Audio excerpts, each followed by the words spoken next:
Is science capable of describing reality? Is there such a thing as a common reality, or is our understanding of the world completely personal? Is truth open to interpretation? These are the questions that postmodernism raises, and it's this part of the ideology I want to focus on, the idea that reality is what we make of it, and we don't need a contrived system or institution to tell us how the world works. To a postmodernist, reality doesn't come from science, it doesn't come from religion, it's not even something you can really be sure you have in common with another person. Reality is something that is beyond the modern world's ability to describe, and when it tries, it fails. Now, if you took that idea and overlaid it onto the world as it is today, you'd begin to see things that don't fit. Science and religion become obvious problems because those are ideas that need commonality in order to work. Science is built on consensus and religion is built on group faith, and anything in turn built on those systems, like the entire modern world, is flawed. A postmodernist would be highly skeptical of any systems that claim to be valid no matter your culture, race, traditions, or beliefs. And the entire globalized modern experience is therefore something to be skeptical of. You may have seen that internet meme with the 6 or the 9 painted on the ground, and two people are looking at it, and one person says, "This is a 6," and the other person says, "This is a 9." And the meme concludes that both people are right because it's a matter of perspective. That is the perfect example of postmodernist thinking. Perspective dictates reality. Now, you might have also seen the edited version of this meme that goes on to describe the fact that the person who painted that number on the ground had an intention of it being a 6 or a 9. And the truth can be found by taking context into consideration. This is a perfect example of a postmodernist critique. Context dictates reality. So, where am I going with all of this? Well, when you look at popular media through a lens of postmodernism, you start to see its effects everywhere. For starters, media that recognizes itself as being a shared system of reality and then plays with that fact satirically, like Rick and Morty or The Office or Community. Postmodernism in media can play as humor, but it can also facilitate more dramatic narratives as well. If reality is in fact subjective, but the modern world is a set of systems seeking to make it objective, you can tell some really dark stories by accentuating that gap. When a story is about the modern world letting us down in some way, it's a postmodernist story. The Walking Dead, the Alien franchise, the Matrix. So here's where we get to the point. Blade Runner, being arguably the greatest science fiction film ever made, is also arguably one of the most influential examples of postmodernism on the silver screen.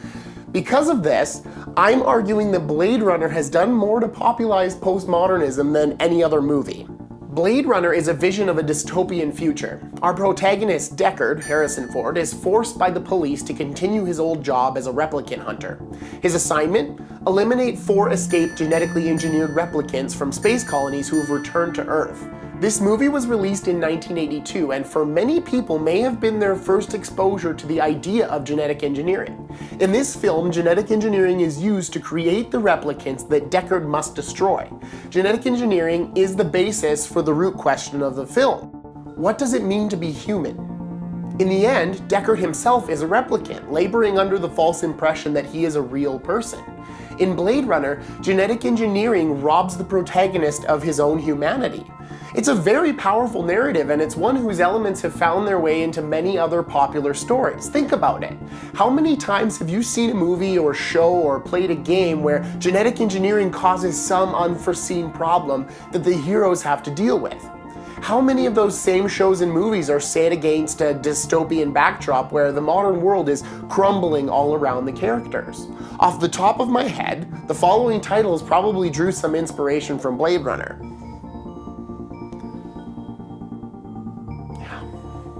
So yeah, Blade Runner has impacted storytelling, big time.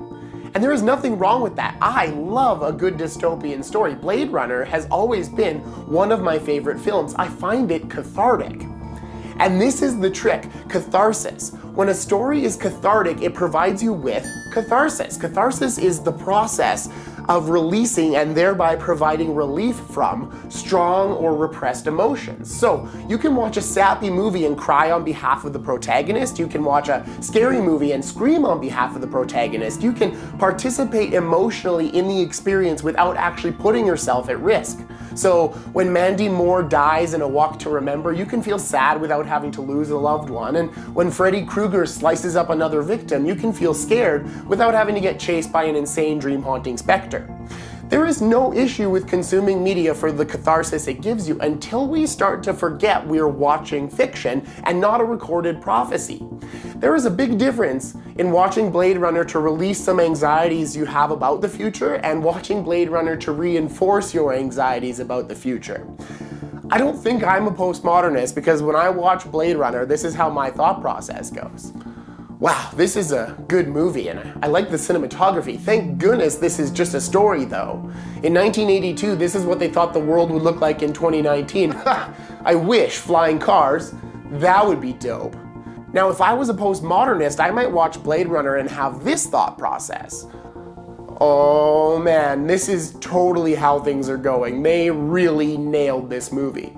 One day soon we'll all be searching for our own humanity because technology makes us into something less human. Maybe we're searching for it now.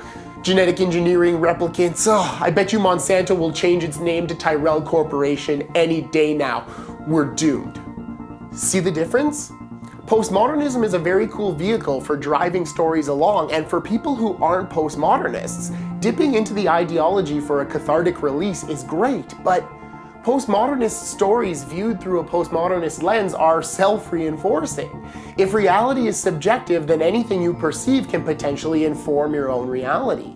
Another person's take on the consequences of the modern world can quickly become your take, because postmodernism doesn't require you measure your own reality against consensus.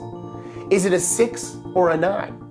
Postmodernism means the truth is up to the person perceiving. So, if you lean towards postmodernism, you may feel the modern world and all of its solutions, like genetic engineering, are wrong. And I can't tell you different because your reality is your own. If that describes you, that's totally fine, so long as you recognize that you probably feel that way in part because of Blade Runner.